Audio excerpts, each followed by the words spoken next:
கிறிஸ்தியசுக்குள்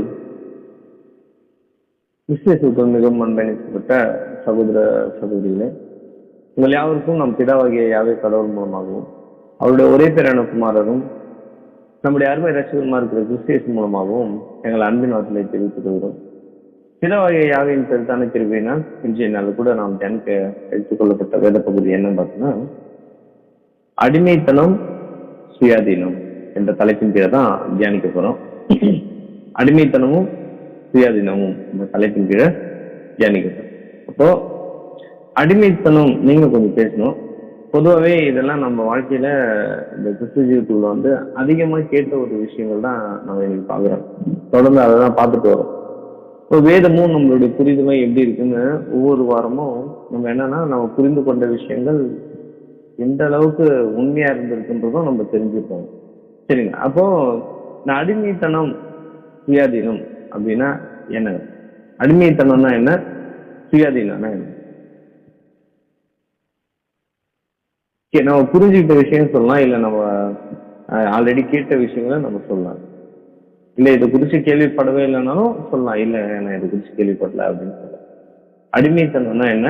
சுயாதீனம்னா என்ன?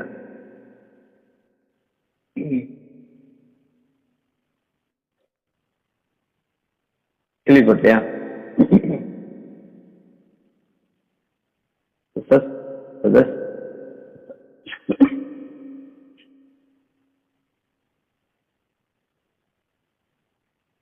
புரியுதா நான் என்ன சொல்றேன்னு?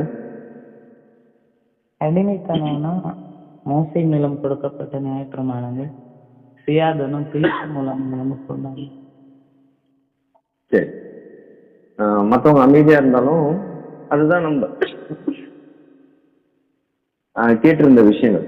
சரிங்களா? அடிமைத்தனம்ன்றது மோசையின் மூலமா கொடுக்கப்பட்ட நியாயப்பிரமாணமும், சுயாதீனம் அப்படின்றது கிறிஸ்துவின் ஆள வந்த ஒரு சுதந்திரம் அப்படின்றதும் நிறைய முறை நம்ம ஆக்சுவலா அதுதான் இன்னைக்கு இருக்கிற காஸ்பல் அப்படி சொல்லிட்டு செய்யக்கூடிய விஷயங்கள் என்னன்னா, அதுதான் நற்செய்தியாவும் என்ன பண்ணான்னா ஜனங்க மத்தியில நிறைய பரவலாகவும் சபைகள்ல நிறைய எப்படி சொல்றது கொண்டு போய் சேர்க்கக்கூடிய விஷயமாவும் இருக்கு. சரிங்களா? அப்போ அடிமைத்தனம் அப்படின்ற விஷயத்த நியாயப்பிரமாணத்துக்கு நம்ம என்ன பண்றோம்? கனெக்ட் பண்றோம் ஒண்ணு. அதே மாதிரி சுயாதீனம் அது கிறிஸ்துவின் பிரமாணம். அப்ப ரெண்டுத்தையும் வெவ்வேறா பிரிச்சு நம்ம சொல்றோம். சரி, இந்த அடிமைன்ற வார்த்தையை வேதத்துல புதிய ஏற்பாட்டுல அதிகமா உபயோகப்படுத்தப்பட்ட நபர் யாரு? அடிமை அப்படின்ற ஒரு வார்த்தைய புதிய ஏற்பாட்டுல அதிகமா உபயோகப்படுத்தின நபர் யாருன்னு தெரியுங்களா நம்மளுக்கு? அப்படின்னா அப்போஸ்தலனாகிய பவுல். சரிங்களா? அதுவும் அவர் எங்க யாருக்கு அதிகமா அந்த அடிமை அப்படின்ற ஒரு வார்த்தையை அதிகமா உபயோகப்படுத்தாங்கன்னா கலாத்திய சபை இருக்காங்க, அவங்களுக்கு தான் அந்த வார்த்தை என்ன பண்ணிருக்காரு அதிகமா அவர் உபயோகப்படுத்திருக்காரு.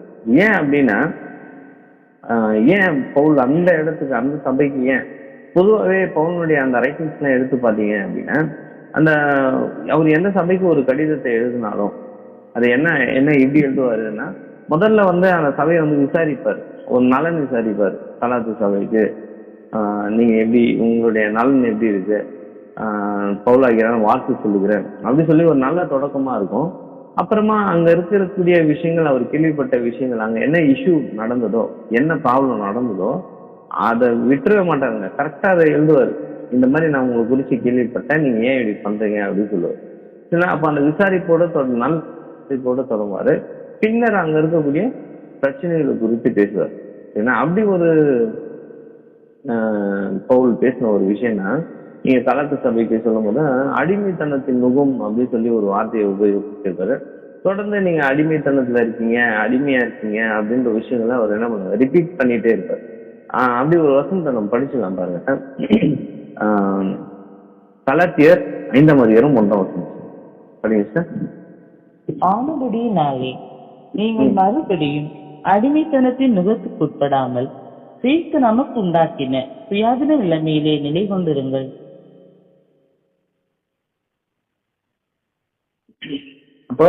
பவுல் இங்க கலாத்து சபைக்கு சொல்லும் போது ஆனபடியினாலே நீங்கள் மறுபடியும் சொல்றாரு.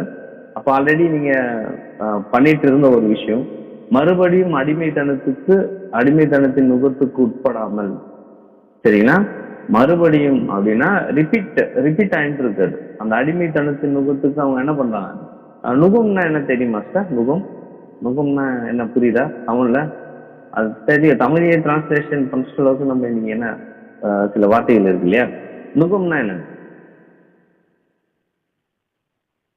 நுகம்னா மாட்டுக்கு ரெண்டுக்கு இந்த வண்டி ஓட்டும் போது போடுவாங்களா பிரதர், மோக்காம, அதான் நுகம்பாங்க. கழுத்துல மாடுக்கு ஒரு வெயிட், ஆக்சுவலா அது என்ன ஒரு பாரம் அப்படி தானே, ஒரு பாரத்தை எடுத்து அந்த கழுத்துல அதுக்கு அப்படி நகராம அதை லாக் பண்றதுக்காக கழுத்துல வச்சிருவாங்க, சரிங்களா? அது நுகம்ன்றது அது அந்த ஒரு விஷயம். ஆனா அது எதுனா பாரமான அப்படின்னு கூட அது என்ன சொல்லலாம், ஒரு வெயிட், சரிங்களா? அது பாரமா தான் இருக்கும் அந்த மாட்டுக்கு. ஸோ அதை கரெக்டா அந்த வழியில போகணுன்றதுக்காக அந்த பாரத்தை, ஆக்சுவலா நுகம்ன்றதே இங்க எப்படி வரணும்னா ஒரு பாரமான ஒரு விஷயம். அடிமைத்தனத்தின் நுகம்னா ஒரு பாரமான விஷயத்த மறுபடியும் நீங்க செய்யாத அப்படின்ற ஒரு விஷயத்த தான் மேற்கோள் காட்டுறாரு. சரி, அப்ப கிறிஸ்து நமக்கு உண்டாக்கின சுயாதீன நிலைமையை நிலை கொண்டிருங்கள்ன்ற, ஏன்னா இங்க ரெண்டு விஷயத்த சொல்றாரு. இங்க அப்போ அடிமைத்தனத்தின் நுகம் அப்படின்னு சொல்ற காரியம் பொதுவாகவே நானும் அப்படிதான் புரிஞ்சுக்கணும். எப்படின்னா ஏன் அந்த மாதிரி நம்ம புரிஞ்சுக்கணும்? அது நியாயப்பிரமாணம் அப்படின்னு சொல்லி நம்ம சொல்றோம் இல்லையா, அதை புரிஞ்சிருப்போம் இல்லையா? ஏன் அப்படின்னா இந்த பாரம் எதுக்கு நம்ம அதை அடிமைத்தனத்தின் நுகமா இந்த நியாயப்பிரமாணத்தை நம்மளும் புரிஞ்சிருக்கோம், ஏன் மற்றவங்களும் அதை நமக்கு சொல்றாங்க அப்படின்னு பாத்தீங்கன்னா, பொதுவாகவே அதை எப்படி நம்மளோட கண்ணோட்டம் அது எப்படி இருக்குன்னா ஒரு பெரிய பாரமான ஒரு விஷயமாவும், அது நுகம் கஷ்டம், அதுக்கு நம்ம வச்ச பெயர்கள். இப்போ இந்த நியாயப்பிரமாணம்ன்ற ஒரு விஷயம் இருக்கு இல்லையா, அதுக்கு நம்ம வச்ச பெயர்கள் எப்படி இருக்கு அப்படின்னா, அது பாரம், அது கஷ்டம், அது நுகம், அது பழையது. ஸோ இப்படி சொல்லி கடைசியில என்னன்னா அது ஒரு அடிமைத்தனம் அப்படின்னு சொல்ற ஒரு ஃபைனல் ஸ்டேஜுக்கு நம்ம அங்க அந்த நியாயப்பிரமாணத்தை நிக்க வச்சுட்டோம். ஏன் இப்படி ஒரு விஷயம்? ஏன் அப்படின்னா இது நம்மளோட புரிதல், சரிங்களா? அந்த புரிதல் மட்டும் அப்படி கிடையாது, அது நம்ம வழி நடத்துறவங்களும் நமக்கு சொல்லி கொடுத்த ஒரு காரியங்கள் நிமித்தம் நம்ம என்ன பண்ணோம், அதை அப்படி புரிஞ்சுக்கிட்டோம், சரிங்களா? சரி, அப்போ வேதத்துல எந்த ஒரு விஷயங்கள் நம்ம கிட்ட வரும்போது அது சரியா இருக்குமா அப்படின்னா நம்ம என்ன பண்ணணும், யோசிச்சு பார்க்கணும். அது எந்த ஒரு சகோதரனுடைய செய்தியா இருந்தாலும் சரி, இல்ல வேதத்திலேயே சில விஷயங்கள் நம்ம படிக்கும் போது தேவன் இப்படிலாம் செய்வாரா அப்படின்ற யோசனைகள் வரணும் கண்டிப்பா. ஏன்னா வேதம் இன்னும் என்னன்னா நம்ம கண்டினியூஸா பார்க்குற மாதிரி அது இன்னும் ஃபில்ஃபில் ஆகல. நிறைய டிரான்ஸ்லேஷன் மிஸ்டேக்கும், நிறைய எப்படி காலங்கள் தள்ளி போகக்கூடிய விஷயங்களும், நிறைய குழப்பங்களும் நிறைந்த ஒரு புத்தகமா வேதம் இருக்கிற சமயத்துல சகோதரர்கள் சொல்றதை விட வேதத்தை நம்ம படிக்கும் போது நம்ம என்ன சில தெளிவுகளுக்குள்ள வர வேண்டிய ஒரு கட்டாயத்தின் காலத்துல நம்ம வாழ்ந்து கொண்டிருக்கோம், சரிங்களா? அப்ப யார் என்ன சொன்னாலும் நம்ம அது சரியா அப்படின்றத ஒரு நிமிஷம் நம்ம யோசிச்சு பார்க்கணும். எப்படி அப்படின்னா, தேவனுடைய இருதயம் இதை சொல்லுமா, தேவனுடைய சிந்தை இது சொல்லுமா, தேவன் இப்படி ஒருத்தருக்கு சொல்லி கொடுப்பாரா அப்படின்ற ஒரு விஷயங்களை நம்ம கொஞ்சம் யோசிச்சு பார்க்கணும், சரி? அப்போ யார் என்ன சொன்னாலும் சரி அப்படின்ற ஒரு விஷயத்துக்குள்ள நம்ம என்ன பண்ணக்கூடாது, கடந்து போயிடக்கூடாது. அப்போ தேவனுடைய கட்டளைகளும் பிரமாணங்களும் தேவையில்லை அப்படி சொல்லி எழுதுற ஒரு அப்போஸ்தலன் யாருன்னா யார் சொல்லுவாங்க? தேவனுடைய கட்டளைகள் பிரமாணங்கள் தேவையில்லை அப்படின்ற மாதிரியான டாக்டரின் நிறைய இருக்கு இல்லையா வேதத்துல. பழைசு, இது நுகம், இது கஷ்டம், அதெல்லாம் ஒழிக்கப்பட்டது அப்படின்னு சொன்னீங்க. இந்த மாதிரி விஷயங்களை அதிகமா எழுதின அப்போஸ்தலர் யாருன்னு தெரியுமா?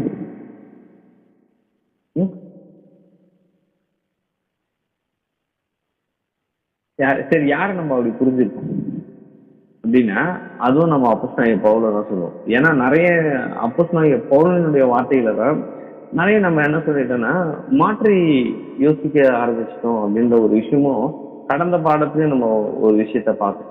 கிறிஸ்து சிலுவையில எதை அறைந்தார் அப்படின்னு பார்க்கும்போது அவர் மரணம், அந்த பாவம், இதைதான் சிலுவையில் அறைஞ்சாரு அப்படின்ற ஒரு விஷயத்தையும் பார்த்தோம். ஸோ அதை தொடர்ந்துதான் நம்ம இன்னைக்கு பார்க்கக்கூடிய ஒரு விஷயம், சரிங்களா?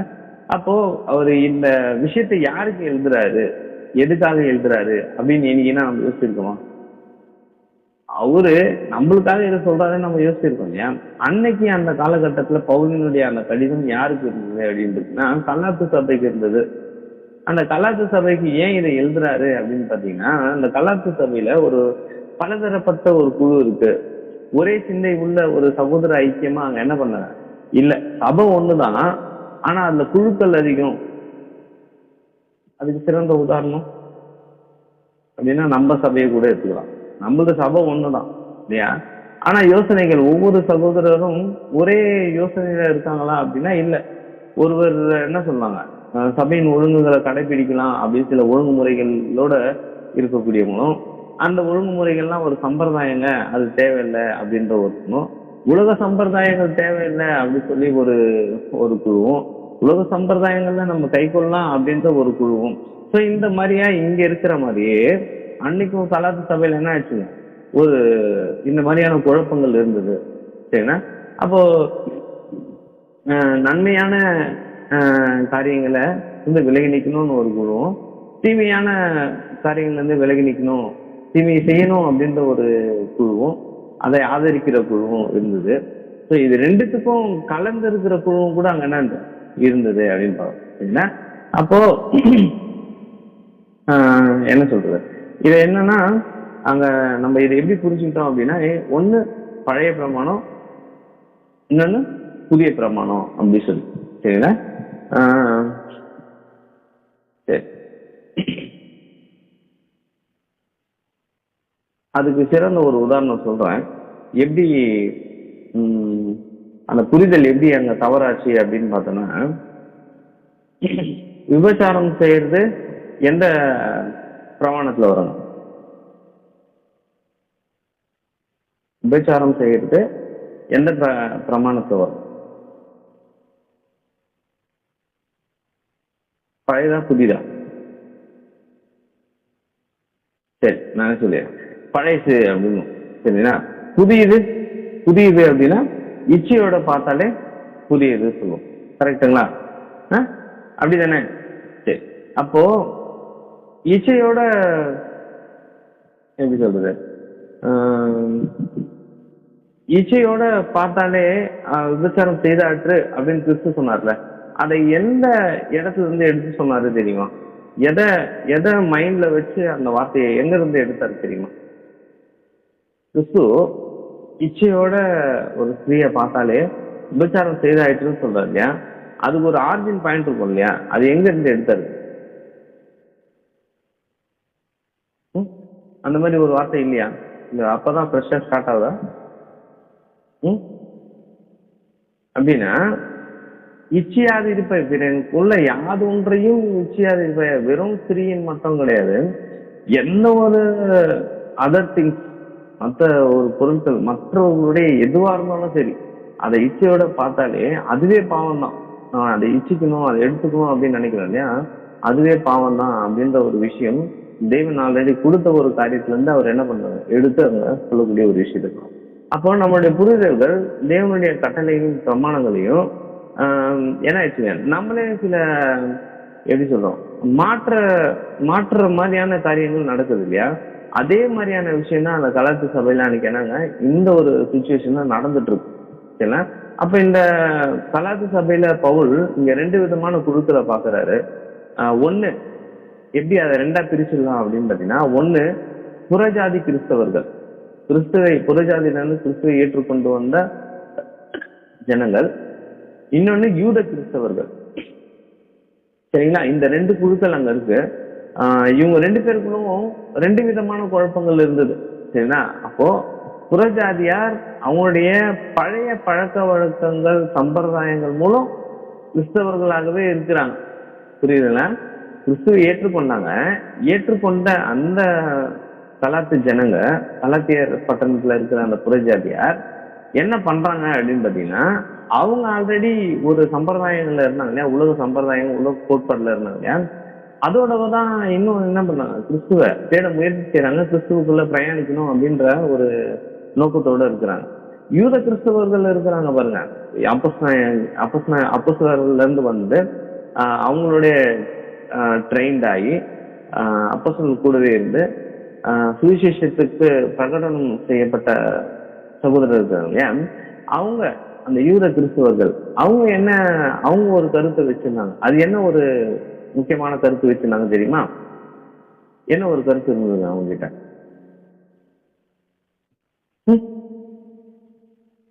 புறஜாதி கிறிஸ்தவர்கள் இந்த ஒரு நோக்கத்தோட இருந்தாங்க.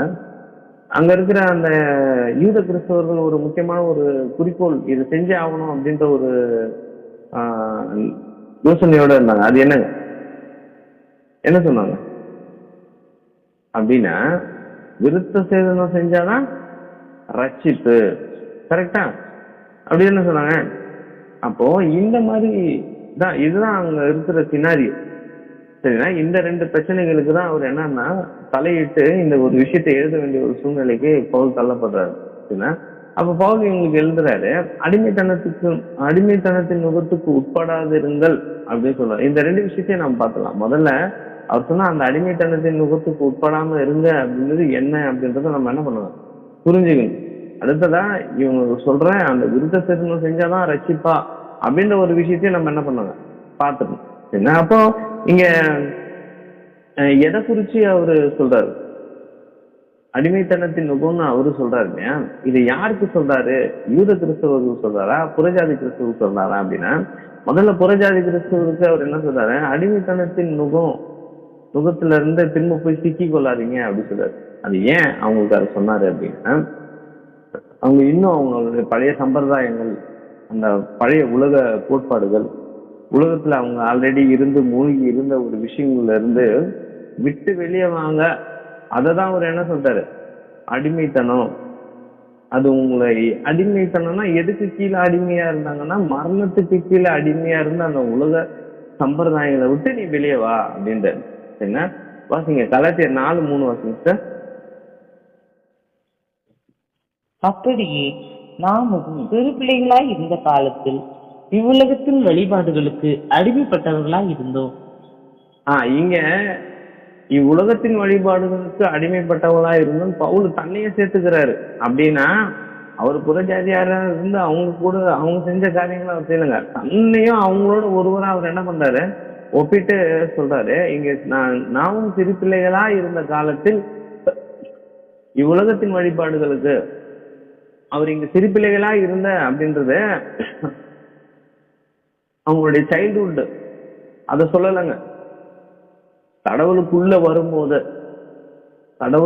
வரும்போது அவங்க சிறு குழந்தைகளை போல இருக்கிறாங்க. சரியா? எவ்வளவு வளர்ந்துருந்தாலும் கிறிஸ்துவ தெரிஞ்சு அதுக்குள்ள அவங்க கடந்து வரும்போது அவங்க சிறு பிள்ளைகளா இருக்கிறாங்க. அந்த காலத்துல நம்ம கடவுளுக்குள்ள வரும்போது சில உலக காரியங்கள், உலக வழிபாடுகள் நம்மளுக்கு ஆரம்பத்துல என்ன பண்ணுச்சு, அடிமைப்பட்டவங்களா இருந்தோம் அப்படின்னு என்ன சொல்றாரு.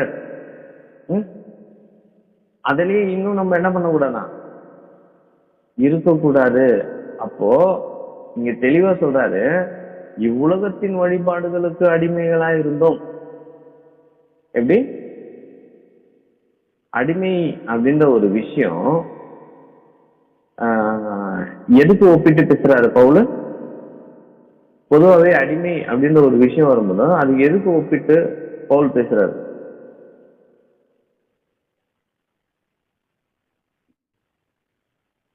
புரியுதா? குழப்பமா இருக்கா?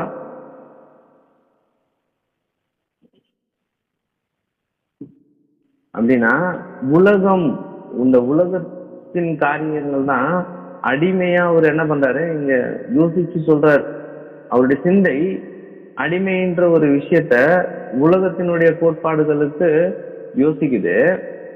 ஆனா நம்முடைய சிந்தை அவர் அடிமைன்னு சொன்ன ஒரு விஷயத்த எதுக்காக யோசிக்குதுங்க? கடவுள் கொடுத்த வார்த்தைகளை அது அடிமையாக்குது நம்ம அதுக்கு அடிமையாக்கப்பட்டிருக்கோம் அப்படின்னு நம்ம என்ன பண்றோங்க, யோசிக்கிறோம். சரிங்களா? இங்க எங்கேயாவது பவுல் கட்டளைகளை உலகத்தின் வழிபாடு அப்படின்னு சொன்னாரா அப்படின்னா, இங்க என்னங்க, எந்த இடத்துலயுமே அப்போஸ்தலனாகிய பவுல் கடவுள் கொடுத்த அந்த வார்த்தைகளை, கட்டளைகளும் பிரமாணங்களையும் உலகத்தின் வழிபாடுன்னு சொல்லவே இல்லை. அந்த உலகத்தின் வழிபாடுகளுக்கு அடிமைகளா இருந்தோம் அப்படின்னு சொல்றது பழைய காரியங்களை குறித்து அவர் என்ன பண்றாங்க, நம்ம உலகத்துல செஞ்ச உண்மையான அந்த புறஜாதியாரனோட பழக்க வழக்கங்கள் இருக்கு இல்லையா, அதை தான் சொல்றாரு. வெறும் அப்போஸ்தலன் மட்டும் இல்லைங்க, வேற எந்த ஒரு அப்போஸ்தலன் வெறும் அப்போஸ்தலன் பவுல் மட்டும் கிடையாது, மற்ற எந்த அப்போஸ்தலர்கள் கூட என்ன பண்ணலங்க அந்த மாதிரி இது ஒரு அடிமைத்தனம், இது ஒரு பாரம், இது ஒரு நுகம் அப்படின்னு சொல்லி தேவனால தூண்டப்படல. ஆனா இன்னைக்கு அநேகருடைய சிந்தைகள்ல அந்த விஷயங்கள் தூண்டப்படுது சபைகள்ல சொல்ல. எப்படி பாருங்க, உங்களுக்கு யாருன்னா சொன்னாங்களா சார், இங்க யாருன்னா சொல்லி கொடுத்தாங்களா நீங்க அடிமைத்தனம் நுகம்னா இது நியாயப்பிரமாணம் சொன்னது? நம்மளுக்கு ஆரம்பத்துல இருந்தே, இப்ப இல்லைங்க, ஆரம்பத்துல இருந்தே அதுதான் என்ன பண்ணாங்க, திரும்ப திரும்ப சொல்லி மைண்ட்ல ஸ்டோர் பண்ணி வச்சிட்டாங்க. அப்போ உலகம் அப்படின்னாலே வேதம் நம்மளுக்கு என்ன சொல்றது? உலகம்னா என்ன சொல்லுவாங்க? உலகம்னா என்னங்க? உலகம் அப்படின்னா என்ன சொல்லுவோம்? உலகம்னா பிசாசு, இந்த உலகத்தின் இந்த பிரபஞ்சத்தின் தலைவன். உலக வழிபாடு அப்படின்னா சாத்தானினுடைய வழிபாடுகள், அது தேவனுடைய கட்டளைகள் அல்ல. இப்ப புரியுதுங்களா? உலகத்தின் வழிபாடு அப்படின்றது அதுதான் அடிமைத்தனத்தின் நுகம், அது தேவனுடைய கட்டளை அப்படின்னு சொல்லல. ஆனா நம்ம இன்னைக்கு என்ன பண்றோம், அப்படியே மாத்தி இன்னைக்கு பேசக்கூடிய ஒரு சூழ்நிலை நம்ம என்ன பண்றோம், வந்துட்டோம். சரிங்களா? அப்போ அதனாலதான் தேவனுடைய வார்த்தைகளுக்குள்ள நம்மளால வாழ பழக முடியல. அப்படிதானே? அப்போ தேவன் கட்டளையிடாத காரியங்கள், சரிங்களா? இப்ப என்ன நம்ம புரிஞ்சுக்கலாம் அப்படின்னா, இன்னைக்கு நம்ம இந்த வாழ்ந்து கொண்டிருக்கிற ஒரு சூழ்நிலையில எதுக்கு நம்ம அதிக ப்ரையாரிட்டி தரோம் பாருங்க. வேதம் தெளிவா சொல்லுது, அடிமைத்தன நுகம் அப்படின்னா உலகம், உலக சம்பிரதாயங்கள், உலக காரியங்கள். சரிங்களா? தேவனுடைய வார்த்தைகள் அது சீர்பொருந்தக்கூடியதாக இருக்கிறதுக்கு தரப்பட்ட விஷயங்கள். இன்னும் நம்ம அந்த விருத்த டாபிக் உள்ள போல முதல்ல இதை முடிச்சிடலாம். இந்த புறஜாதியாருக்குள்ள இருக்கிற அந்த பிரச்சனையை முடிச்சிடலாம். ஏன்னா அவங்களே என்ன சொல்றாரு, விடல அவர், அதுல இருந்து நீ வெளியே வந்துரு. பவுல் எழுதும் போது என்ன சொல்றாரு, அதுல இருந்து நீ வெளியே வந்துரு அப்படின்றாரு. ஆனா இன்னைக்கு நம்ம வாழ்ந்து கொண்டிருக்கிற இந்த காலத்துல அடிமைத்தனத்தின் நுகத்துக்கு கீழே நம்மளுடைய ஜீவியம் சபைகள் கடந்து போயிட்டு இருக்கா, இல்லைன்னா அந்த ஒழுங்கின் பிரமாணங்களுக்குள்ள நம்ம கடந்து போயிட்டு இருக்கோமா அப்படின்னு என்னைக்குன்னா யோசிச்சிருக்கோம்? யோசிச்சிருக்குமா? பாருங்க, உலகமா ஒரு உலக பிரகாரமான எப்படி சொல்லுங்க, அந்த வழிபாடுகள், உலக பிரகாரமான சம்பிரதாயங்கள், உலக பிரகாரமான வழிபாடுகள், இதுக்கு ஒரு விஷயம் நம்ம மத்தியில வரும்போது நம்ம அதுக்கு மதிப்பு எவ்வளவு தரோம் அப்படின்றத வச்சு நம்ம எந்த அளவுக்கு இன்னைக்கு கிறிஸ்துவ ஜீவிதத்துல வாழ்ந்துட்டு இருக்கோன்றத ஒரு மதிப்பீடு போட்டிருந்தாங்க. புரியுதுங்க? அப்போ இங்க பவுல் தெளிவா சொல்லிட்டாரு, நீ புறஜாதியாரா இருந்தாலும் அந்த அடிமைத்தனத்தின் நுகத்துக்கு உட்படாம இரு. நம்ம ஆரம்பத்துல இருந்தோம் சிறு பிள்ளைகளா, சத்தியத்துக்குள்ள வரும்போது சில விஷயங்கள் நம்மளால விட முடியாம இருந்தது. அதனால அந்த சம்பிரதாயங்களை நம்ம செஞ்சுட்டு இருந்தோம், அப்போ பலவீனமா இருந்தோம். ஆனா இப்போ நம்மளால அப்படி என்ன பண்ண முடியாதுன்னா சொல்ல முடியாது, அதை விட்டுருங்க. ஆனா நம்ம இன்னைக்கு சபை விஷயங்களை ஒரு சம்பிரதாயமா பார்க்க ஆரம்பிச்சோம். ஞாயிற்றுக்கிழமை சபைக்கு வருது ஒரு சம்பிரதாயம், ஞானஸ்நானம் எடுக்கிறது ஒரு சம்பிரதாயம், சபை கூடுகை ஒரு சம்பிரதாயம். ஆனா உலகத்துல அநேக சம்பிரதாயங்கள் இருக்குங்க. ஆனா அந்த சம்பிரதாயங்களை நம்ம ரொம்ப மகிழ்ச்சியா போய் பங்கு கொள்றோமே, ஏன் அந்த இடத்துல நம்மளுக்கு ஒரு உணர்வு வரல? பாருங்க, இதை அப்படியே உலக சம்பிரதாயமா மாத்திட்டோம். சபை ஒழுங்குகளையும் சபை கூடுகையிலும்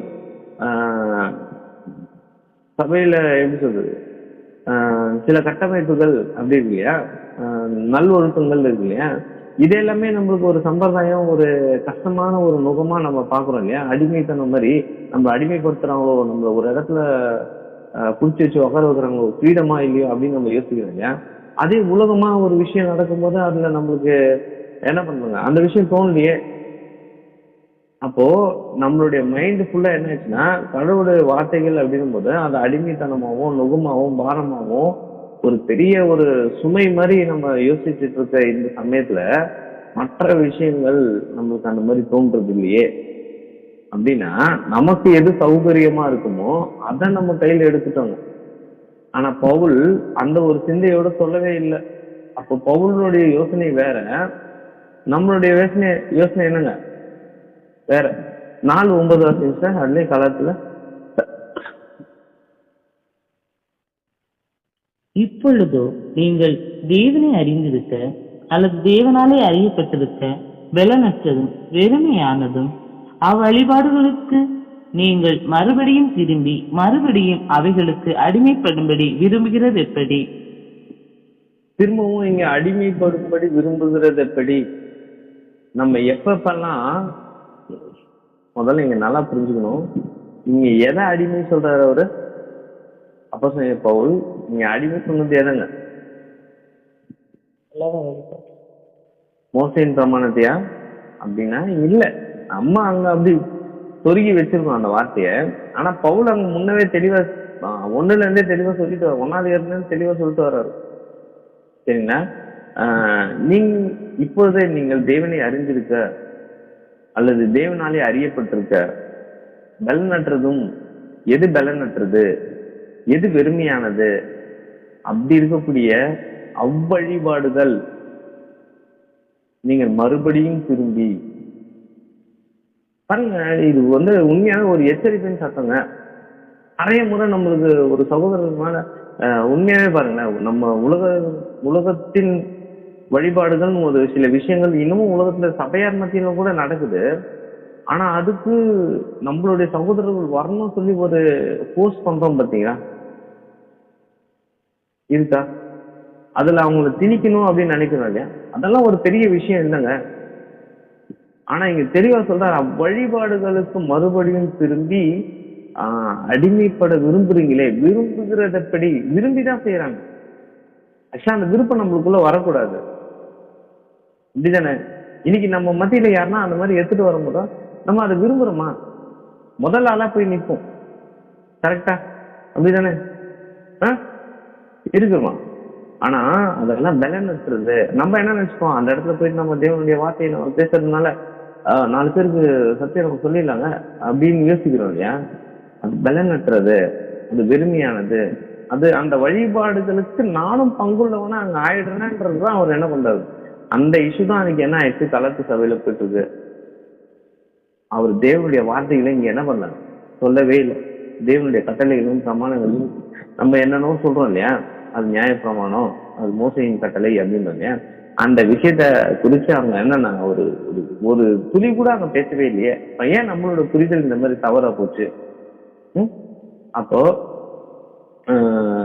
இந்த மாதிரியான யோசனை அன்னைக்கு இருந்த புறஜாதியாக இருந்து கிறிஸ்தவத்துக்குள்ள வந்த அவங்களுக்குள்ள இருந்தது. நாமளும் கூட புறஜாதியாரா இருந்துதான் கிறிஸ்தவத்துக்குள்ள வந்தோம். ஆனா அப்படி வந்தாலும் அந்த அடிமைத்தன நுகத்தை நீங்க விட்டுருங்க அவரு சொன்னாரு. இன்னைக்கு நம்மளுடைய வாழ்க்கையில எவ்வளவு அந்த புறஜாதியா இருந்த அந்த உலக கோட்பாடுகளை நம்ம விட்டு வந்தோம் அப்படின்னு பாத்தீங்கன்னா இது ரொம்ப அரிதா இருக்கு. பார்க்க முடியுதா? ஏதாவது ஒரு விஷயத்துல நம்ம என்ன பண்றோம், பலவீனம் கிடையாதுங்க, அது துணிஞ்சு செய்யறது. அடா பாத்துக்கலாம் அப்படிதானே?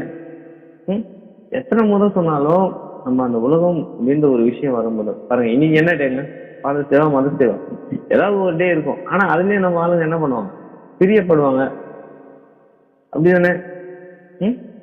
ஆனா வேதம் சொல்லக்கூடிய விஷயங்களுக்கு நம்மளால இசைஞ்சு போக முடியுதா அப்படின்னா இல்ல. எதெல்லாம் உலக கோட்பாடுகளா இருக்கோ நம்ம சொல்லுவோம், அது சாதாரண ஒரு டே ஏதோ செலிப்ரேட் பண்ணாங்க, அதை நான் ஜாலியா என்ஜாய் பண்றேன் அப்படின்னு சொன்னோம் இல்லையா, அந்த மாதிரியான விஷயங்கள் அதுக்குள்ள போனாலே நம்ம உலக வழிபாடுகளுக்குள்ள இருக்கோன்றத நம்ம என்ன பண்ணணும், புரிஞ்சுக்கணும். நம்மளுக்கு வேணா அது பெரிய விஷயமா இல்லாம இருக்கலாம். ஆனா அப்ப பவுலுக்கு அது ஒரு பெரிய விஷயமா இருந்தது. அது சபையை கலக்கி விட்டுரும். புரியுதுங்க? அது சபையை உண்மையாவே சீராக கொண்டு போவாது. அதனாலதான் அவர் பயந்து என்ன பண்றாரு, அதை அதிகமா ரிப்பீட் பண்ணி எழுதிட்டே இருக்காரு தொடர்ந்து. 2:4 வாசிங்க சார். கிறிஸ்து இயேசுவுக்குள் நமக்குண்டான சுயாதீனத்தை உளவு பார்த்து நம்மை நியாய பிரமாணத்துக்கு அடிமைகளாக்கும் பொருட்டாக பக்க வழியாய் நுழைந்த கள்ள சகோதரர் நிமித்தம் அப்படி ஆயிற்று. நியாய பிரமாணம் தீமை கிடையாது. நியாய பிரமாணத்திற்கு அடிமைகளாகும் பொருட்டாக பக்க வழியாய் நுழைந்த சகோதரர், நல்ல சகோதரர். இது நியாய பிரமாணம் தீமையானது கிடையாது. அந்த நியாய பிரமாணத்தை வச்சு அன்னைக்கு என்னன்னா அதை தனக்காக இன்ஃபுளுன்ஸ் பண்ணிக்கிட்டாங்க. புரியுங்களா? நியாயப்பிரமாணம் இதை செய்ய சொல்லவே இல்லை. ஆனா இவங்க என்ன பண்றாங்க, இந்த கள்ள சகோதரர்கள் இதை செய்ய சொல்லிட்டாங்க. புரியுங்களா? அதுக்கு அடிமைகளாக்க முயற்சி செய்யறாங்க. அப்போ ஒரு கூட்டம் பார்த்தோம், புறஜாதியாரா இருந்து கிறிஸ்துவை ஏற்றுக்கொண்ட கிறிஸ்தவர்கள் யூதர்களா இருந்து கிறிஸ்துவர்களா மாறினாங்க இல்லையா? இந்த கூட்டத்துல என்ன ஆயிடுச்சு அப்படின்னு பாத்தீங்கன்னா, இவங்கள நியாயப்பிரமாணத்தின் கோட்பாடுகள் அப்படி சொல்லலை, இப்படிதான் இருக்கணும்னு அவங்களுக்கு சொல்லலை. ஆனா இவங்க போஸ்ட் பண்றாங்க அப்படி இருக்க சொல்லி. புரியுதுங்களா? அது என்ன விஷயத்த குறிச்சு அவங்க போஸ்ட் பண்ணாங்க அப்படின்னு பாத்தீங்கன்னா, விருத்த சேதனம் செஞ்சாதான் ரட்சிப்பு. இந்த கலாச்சார சபையில வந்த ஒரு பிரச்சனை, யூதர்களால யூத சுவிசேஷங்களால் வந்த பிரச்சனை என்னன்னா, விருத்த சேதனம் செஞ்சாதான் ரட்சிப்பு அப்படிதானே ஒரு அழுத்தம் கொடுக்குறாங்க, ஒரு போஸ்ட் பண்றாங்க. சரிங்களா? ஏன் இன்னும் விருத்த சேதனம் பண்ணல? விருத்த சேதனம் பண்ணாதான் உங்களுக்கு ரட்சிப்பு, அப்பதான் உங்களுக்கு சுவிசேஷம் சொல்லப்படும், அப்பதான் நான் உங்களோட ஐக்கியமா இருக்கும் அப்படிதானே ஒரு போஸ்ட் பண்றாங்க. அது மாம்சம் எப்படி வெளியரங்கமா செய்யக்கூடிய ஒரு அடையாளத்தை அவங்க என்ன பண்ணாங்க சொல்றாங்க, நீங்க பிசிக்கலா இதை செய்யணும் அப்படின்னு சொல்லி. ஆனா தேவன் அந்த மாதிரி கட்டளைய தேவனே கொடுக்கலையே. புரியுதுங்களா? தேவன் கொடுத்து செய்ய சொல்லி இருந்தான்னா நீ போஸ்ட் பண்ண. புரியுது? ஆனா தேவனே இங்க என்ன பண்ணல, சொல்லல. அப்படிதானே? தேவன் அந்த மாதிரி சொல்ல சொன்னாரா, செய்ய சொன்னாரா? அது அவங்களுக்கு அவசியமான அவசியம் கிடையாது. அப்படிதானே? சரி, அப்போ தேவன் எந்தெந்த விஷயங்களை எதுக்காக சொன்னாரு அப்படின்ற ஒரு தெளிவு அன்னைக்கு இருந்து அவங்களுக்கும் என்ன பண்ணலாங்க இல்ல. அதனால பவுல் அவங்களுக்கு என்ன பண்றாரு, அந்த விஷயத்த திரும்ப எழுதி நினைவுபடுத்துறாரு. சரிங்களா? அப்போ முதல்ல நம்ம தெளிவா புரிஞ்சுக்கணும், தேவன் கொடுத்த எல்லா கட்டளைகளும் நிரந்தரமானதா அப்படின்னு யோசிக்கணும். இன்னைக்கு நம்ம மத்தியில சில விஷயங்கள் எல்லாம் நம்ம நிரந்தரமா செய்ய வேண்டிய விஷயங்கள் இருக்குங்க. இப்போ சில பயங்கரமான வாக்குவாதங்களே நடக்கும். 10 கட்டளைகள் நம்மளுக்கு தேவையில்ல, 2 தான் அப்படின்னு நம்ம என்னதான் ஓங்கி சொன்னாலும் அதுல இருக்கிற அந்த 10ல நம்ம செஞ்சே ஆகணும்ன்ற விஷயத்த நம்ம செஞ்சுதான் ஆகணுங்க. அதை மறுக்கவே முடியாது. அதுல நான் சில உதாரணம் சொல்றேன். முதல் கட்டளை என்னங்க, தேவன் ஒருவரே, என்னை என்று உங்களுக்கு வேற தேவன் இருக்க வேண்டாம் அப்படின்னு சொன்னார். அதுதான் முதல்ல இல்லையா? அதை நம்ம செய்யறோமா செய்யக்கூடாது, அது சாகுற வரைக்கும் நம்ம செஞ்சுதான் ஆகணும், அது நிராகரிக்கப்படல. ரெண்டாவது என்னங்க, விக்கிரக ஆராதனை யாதொரு சொரூபத்தையும் வணங்காத. அது லிட்டரலாவும் சரி மனசளவுலையும் சரி நம்ம என்ன பண்ணக்கூடாது, செய்யக்கூடாது. வீணில வழங்காது இருப்பாயாக. என்னுடைய வாழ்க்கை ஜீவியத்தின் பொருட்டு அவருடைய நாமம் தூஷிக்கப்படாதபடி நான் என்ன வாழ்ந்துதான் ஆகணும், அது செஞ்சுதான் ஆகணும். அதை நான் வேண்டாம் சொல்லி என்ன பண்ண முடியாது, நிராகரிக்க முடியாது. சாபத்துடே செய்யணுமா செய்யணும், நம்ம இன்னைக்கு செய்யறது இல்லை. ஏன் அப்படின்னா நம்மளுக்கு அது அவசியம் இல்லை. அப்படிதானே? அப்போ இந்த இடத்துல இது ஆப்ஷனல். அப்ப எது ஆப்ஷனல், எது செஞ்சே ஆகணும் அப்படின்ற விஷயங்களை நம்ம என்ன பண்ணோம் புரிஞ்சுக்கணும். அதுக்கு பின்னாடி வர விஷயங்கள் திரும்ப நம்ம என்ன பண்ணோம் கண்டினியூ பண்ணோம். பொய் செய்யாது இருப்பாயாக, கொலை செய்யாது இருப்பாயாக, விபச்சாரம் செய்யாது இருப்பாங்க, இச்சையாது இருப்பாயாக, கடைசி இடத்துல முடிக்கிறார். எல்லாத்தையும் அதுக்குள்ள அடக்கி வச்சிருக்கிறார் இல்லையா? இதெல்லாம் செஞ்சுதான் ஆகணுங்க. அதை செய்யக்கூடாதுன்னு இன்னைக்கு என்ன பண்ணிட்டோம், நம்ம அதெல்லாம் தேவையில்லைன்னு நம்ம சொல்றோம். ஆனா அதுலயே எல்லா மேலான விஷயங்களும் என்ன பண்ணிருக்கு, அடங்கி இருக்கு. அப்போ இதெல்லாம் இதை செய்யலாமா அப்படின்னா செய்யக்கூடாதா அப்படின்னா, அப்படி இருந்தா நம்மளுக்கு என்னங்க ஒரு பெரிய பிரச்சனைகளுக்குள்ள நம்ம கடந்து போயிடுவோம் அப்படின்ற விஷயத்தையும் நம்ம என்ன யோசிக்கணும். அப்போ தேவன் கொடுத்த வார்த்தைகள்ல எது நிரந்தரமானது, எது தற்காலிகமானது. அப்போ ஏன் இந்த தர்க்க ரீதியான காரியங்கள் வருது அப்படின்னு பாத்தீங்கன்னா, சகோதரர் மீது உள்ள ஒரு வெறுப்புணர்வுனால நம்ம என்ன பண்ணிட்டோம், இந்த வார்த்தைகளை ட்விஸ்ட் பண்ண ஆரம்பிச்சிட்டோம். அப்படிதானே? ஒரு சகோதரன் எனக்கு பிடிக்கலன்னா என்ன பண்றதுங்க, அவருடைய விஷயங்களை எடுத்து அவர் நன்மையே சொன்னாலும், நன்மையான காரியங்களா இருந்தாலும் அதை என்னன்னா திரிக்க முயற்சி செய்யற காரியங்களை நம்ம என்ன பண்றோம், மேற்கோள் காட்டுற ஒரு சூழ்நிலை இன்னைக்கு என்ன பண்றது நம்ம வாழ்ந்துட்டு இருக்கோம் அப்படின்ற ஒரு விஷயத்தை பார்க்கணும். அப்போ தற்காலிகமான விஷயங்கள் எது, அதை நம்ம செய்யணுமா, நம்ம காலத்துக்கு அது உட்பட்டதா அப்படின்னு பார்த்து அதுல இருந்து நம்ம என்ன பண்ணணும், தெளிவடையணும். நிரந்தரமா செய்யக்கூடிய விஷயங்கள் அவர் சொல்லியிருந்தாரு அப்படின்னா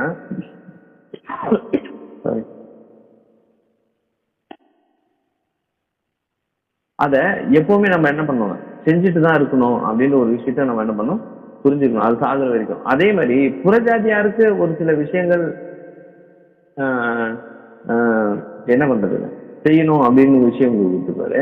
யூதனுக்கு ஒரு விஷயம் கொடுத்துருப்பாரு. புரியுதுன்னா, இன்னைக்கு யூதனா இருக்கிறவங்க விருத்த சேதனம் செய்யலாமா அப்படின்னா அவங்களுக்கு அது நியமம். அது புறஜாதியா இருக்கும், நீ செஞ்சுதான் ஆகணும் அப்படின்னு சொன்னாங்கன்னா அதுதான் அந்த கள்ள சகோதரர் அப்படி சொல்றாரு. ஸோ அந்த மாதிரியான ஒரு விஷயம் அன்னைக்கு கள்ள சகோதரர்கள் அங்க இருந்து இவங்க என்ன பண்ணிட்டாங்க, போஸ்ட் பண்ண ஆரம்பிச்சுட்டாங்க. சரிங்களா, அததான் அவர் என்ன பண்றாரு, அங்க எதிர்க்கிறாரு. சரிங்களா, விருத்த சேதனம் செய்யறதுனால உங்களுக்கு ரட்சிப்பு வந்துருமா ஒருத்தருக்கு அப்படின்னா, யூதர்களுக்கே அது ரொம்ப ஒரு ஸ்ட்ரிக்டான ஒரு ஆர்டர் கிடையாது.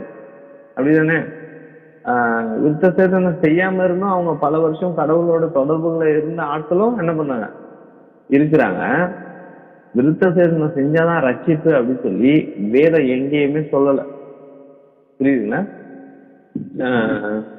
அது அவசியம், அது செஞ்சே ஆகணும் அப்படின்றத அவங்க எங்கேயுமே தேவனே என்ன பண்ணலங்க, தேவனே அதை இம்பார்ட்டன்ஸ் என்ன பண்ணல, ரொம்ப இம்பார்ட்டன்ஸ் எல்லாம் கொடுக்கல. புரியுதுங்களா? ஒரு அதுவும் இல்லாம அது ஒரு யூதனுக்கு அவசியம்னா அவன் பண்ணிக்கலாம், இல்லைன்னா இல்ல. அது என்னன்னா கடவுளுக்கு கீழ்ப்படியக்கூடிய ஒரு விஷயங்கள்ல அது ஒன்னா இருக்கு. சரிங்களா? அப்போ புறஜாதியானுக்கு அது அவசியமா அப்படின்னா நிச்சயமா அது என்ன பண்ணலாம், அவசியமே இல்லை. சரிங்களா?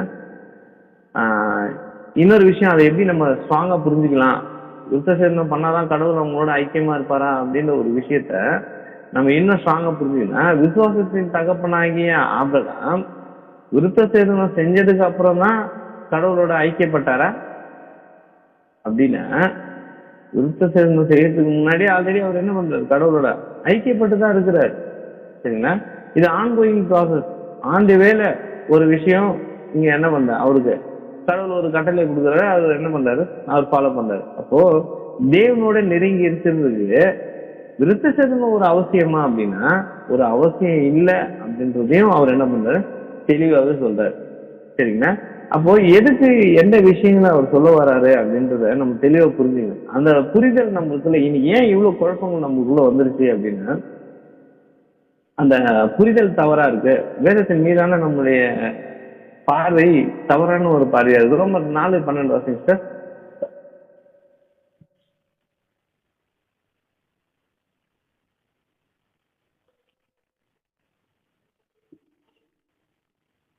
விருத்த சேதனத்தை பெற்றவர்களாய் மாத்திரமல்ல, நம்முடைய தகப்பனாகிய ஆபிரகாம் விருத்த சேதனம் இல்லாத காலத்தில் அடைந்த விசுவாசமாகிய அடிச்சுவடுகளில் நடக்கிறவர்களுமாய் இருக்கிறவர்களுக்கு தகப்பனாய் இருக்கும்படிக்கும் அந்த அடையாளத்தை பெற்றான். அப்போ ஆபிரகாம் விருத்த சேதனத்துக்கு முன்னாடியே தேவனோட என்ன பண்ணாரு, விசுவாசமா இருந்து அதை நடத்திச்சு ஐக்கியமா இருந்தாரு. அப்ப தேவனோட ஐக்கியமா ஒருத்தர் இருக்கணும் அப்படின்னா அவங்களுக்கு விசுவாசம் தேவை. விசுவாசத்தோட கூட அவங்க என்ன அதை நடத்திக்கக்கூடியவங்களா இருக்கணும். நீ நம்மளுக்குள்ள விசுவாசம் வந்துருச்சுங்க, ஆனா அதுல டிராவல் பண்றது ரொம்ப சுலபமான ஒரு விஷயமா அப்படின்னா நிச்சயமா அந்த விஷயத்துல நம்ம என்ன பண்றோம், நிறைய சமயம் தோத்து போயிடுறோம். அப்ப 2 வகுப்பா இருக்குமே, அங்க இருந்த 2 டீமுக்குமே 2 குழுக்களுக்குமே தெளிவா அவர் என்ன பண்றாரு, ஒரு விஷயத்த அங்க பகிர்ந்து கொடுக்குறாரு. நீ உலகத்துல இருந்து வந்தியா, உலகத்தை விட்டுரு. அந்த உலகம் தான் என்னன்னா அடிமைத்தனம். ஒண்ணு, இங்க நீ விருத்த சேதனம்ன்றது உனக்குதான் அவசியம், உனக்கு வேணும்னா நீ பண்ணிக்க, இல்லைன்னா இல்லை.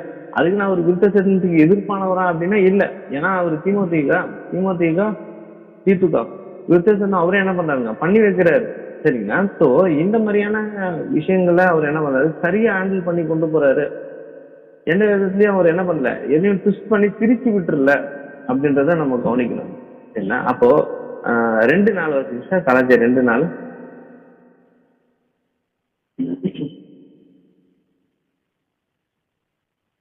கிறிஸ்து இயேசுவுக்குள் நமக்கு உண்டான சுயாசனத்தை உளவு பார்த்து நம்மை நியாயப்பிரமாணத்துக்கு அடிமைகளாக்கும் பொருட்டாக பக்க வழியாய் நுழைந்த கள்ள சகோதரர்கள் நிமித்தம் அப்படி ஆயிற்று. நம்ம நியாயப்பிரமாணத்துக்கு அடிமையிலாக கொண்டு வந்த அப்படின்னு சொல்ற ஒரு விஷயம் என்ன இங்க சொல்ல வராங்க அப்படின்னா, ஃப்ரீடம், சுதந்திரம், அடிமைகளாக அப்படின்றது அது சத்தியத்தை குறித்து அவர் என்ன பண்ணாங்க, சத்திய போதனைகளை குறித்து சொல்ல வரல. சத்திய நியாயப்பிரமாணம் நம்மளை அடிமையாக்குது அப்படின்னு வேதம் சொல்லலை. அந்த மாதிரி இவங்க நம்மளை அடிமையாக்குறாங்க இல்லையா, அவங்க கிட்ட நம்ம என்ன பண்ணணுமா, ஜாக்கிரதையா இருக்கணும் அப்படின்ற ஒரு விஷயத்த சொல்ல. சரிங்களா? அப்போ அடிமை அப்படின்ற ஒரு விஷயம் உலகம் சார்ந்த விஷயம். சுதந்திரம் அப்படின்றது கிறிஸ்துவுக்குள்ள வரக்கூடிய ஒரு விஷயம். 2:11 வாசிங்க.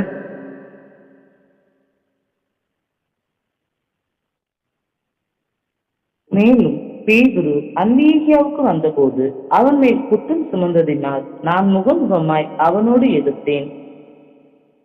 12 எப்படி எனில் யாக்கோபிடத்தில் சில வருகிறதற்கு முன்னே அவன் புறஜாதியருடனே சாப்பிட்டான். அவர்கள் வந்தபோதோ விருத்த சேதம் உள்ளவர்களுக்கு பயந்து விலகி பிரிந்தான். அடுத்த வருஷம் 13 வருஷம். மற்ற யூதரும் அவனோடு கூட மாயம் பண்ணினார்கள். அவர்களுடைய மாயத்தினாலே பர்னபாவும் இழுக்குண்டான். சரி, அப்ப அங்க இருக்கிற ஒரு விஷயத்தையும் இவர் என்ன பண்றாருன்னா,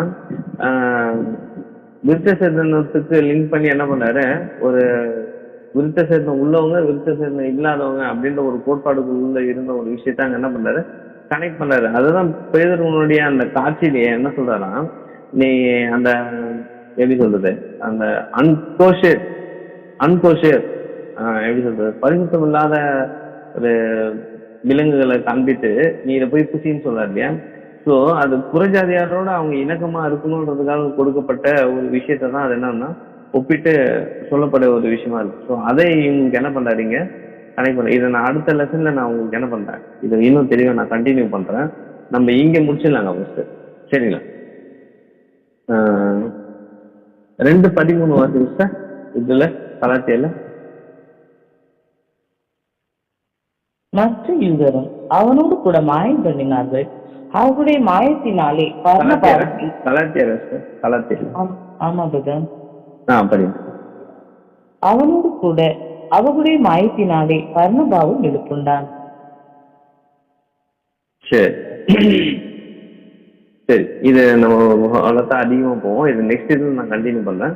அப்போ இன்னைக்கு நம்ம பார்க்கக்கூடிய ஒரு விஷயம் என்னன்னா, நம்மளுடைய புரிதல், வேதத்தின் மீதான நம்மளுடைய புரிதல் எப்படி இருக்கு, வேதம் தேவன் எந்த யோசனையில எழுதி கொடுத்தாரோ அதே யோசனையில தான் நம்ம புரிஞ்சுக்கிட்டோமா, இல்ல அவர் ஒண்ணு எழுதி கொடுக்க நம்ம அதை வேற விதமா புரிஞ்சுக்கிட்டோமான்றதுக்கு போன வாரம் ஒரு விஷயம் பார்த்தோம்.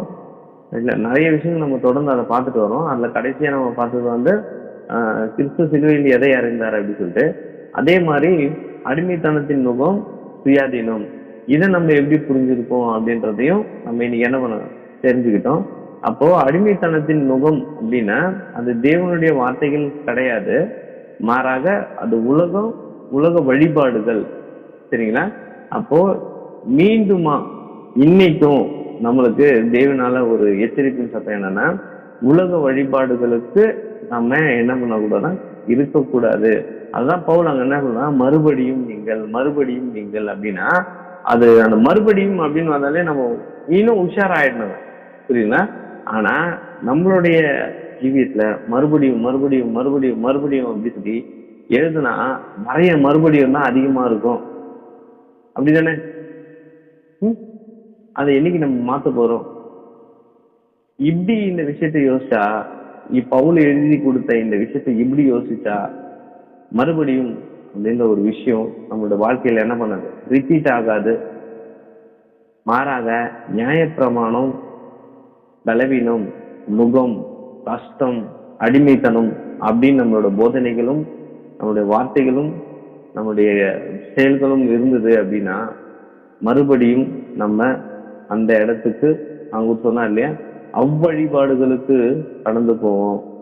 தேவன் சொல்றாரு அப்போஸ்தலனாகிய பவுல் மூலியமா, அவ்வழிபாடுகள், உலக வழிபாடுகள், உலக கோட்பாடுகள், அதுதான் அடிமைத்தனத்தின் நுகம் அப்படின்னு சொல்றாரு.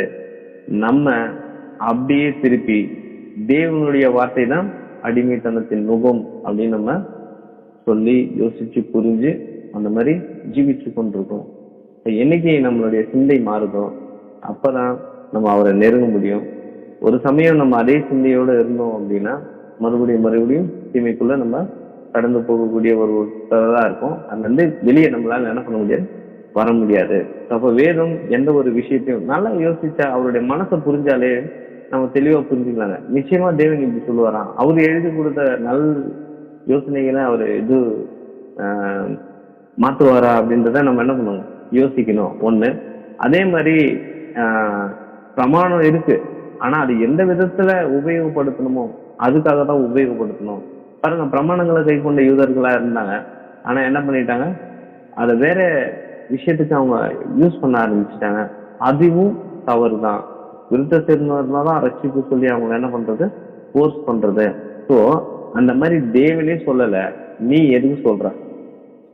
அப்போ அந்த மாதிரி தேவன் சொல்லாத ஒரு விஷயத்த நாமெல்லாம் சொல்ல முயற்சி செய்யறோம் அப்படின்னா தேவனோட மேலானவர்களா நம்ம என்ன பண்றோம், நம்மை காண்பித்துக் கொள்ள முயற்சி செய்கிறோம். புரியுதுங்களா? அப்போ தேவன் எதெல்லாம் செய்யன்னு சொன்னாரோ அது வாழ்க்கையில நன்மைக்கு உண்டாகத்தக்கதா இருக்குதா, அதை நிச்சயமா நம்ம என்ன பண்ணிதான் ஆகணும், செஞ்சுதான் ஆகணும். சமீபத்துல நம்ம கிட்ட வந்த ஒரு கேள்வி என்னன்னா, அப்ப நீங்க சாபத்தை ஃபாலோ பண்றீங்களா அப்படின்னு சொல்லி. அது உண்மையாவே இந்த 10:8 பாத்தீங்கன்னா 9 வந்து கம்பல்சரி ஒரு மனுஷன் கட்டாயமா இந்த உலகத்தை வாழ்றதுக்கு தேவனோட நெருங்கி இருக்கிறதுக்கு நிச்சயமா அது தேவை. அந்த சாபத்து டேன்றது சனிக்கிழமை. அந்த ஒரு விஷயம் ஒரு யூதனே அந்நிய தேசத்துக்கு போனா அதை செய்யணும்ன்றது அவனுக்கு நியமம்ன்றது ஆப்ஷனல் தான் அவனுக்கே.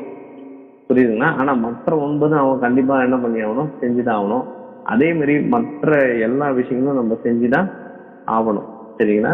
அப்போ கொஞ்சம் என்ன பண்ணும், தேவனோட மனசை புரிஞ்சா இந்த விஷயம் நம்ம என்ன பண்ணலாம், புரிஞ்சுக்கலாம். அதனால சகோதரர் மீது உள்ள வெறுப்புணர்வுனால நம்ம செய்தியில பேசணும் அப்படின்னா இந்த மாதிரியான தவறுகள் ஏன் வருதுன்னா, அது தேவன் கொடுத்த வார்த்தைகளை நம்ம மாற்ற சகோதரர்கள் மீது உள்ள அந்த வெறுப்புணர்வை காட்டுறதுக்காக இந்த வார்த்தைகள் மாற்றப்படுதுன்றதையும் நம்ம புரிஞ்சுக்கணும். அப்போ இதுல யாரு பரிதாபம் அப்படின்னா, திரும்பவும் சொல்றோம், கேட்கக்கூடியவர்களுடைய நிலைமைதான் மிக மிக பரிதாபம். கேட்கக்கூடிய ஒவ்வொருவரும் ஜாக்கிரதை உள்ளவர்களா கேட்டு மீண்டும் நீங்க என்ன பண்ணுங்க, படிச்சு தெளிவுற தேவன் நம்மை கிருபை செய்வார்கள். பொறுமையோடு கேட்டவங்களையாவது தேவன் நம்மை ஆசீர்வதிப்பாராக. ஆமென்.